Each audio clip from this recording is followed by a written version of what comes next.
วสารสุดท้ายบรรยายก่อนสอนลาสั่งน้ำขังไก่มีเหือเสือนสั่งพายแล้วไม่พวกอ้ายพ่อแม่เจ้าฟังหมดสลดใจย่ำหนีจากแต่กายเมื่อบานตาหวานแก้มตาซึม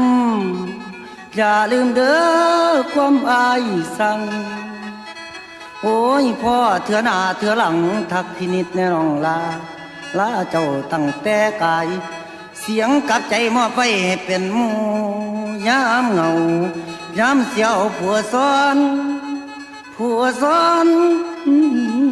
ให้ข้าวไปบางให้นางจอมอแต้มเขียนไปอย่าได้วันทรงสาธิตท้องจัน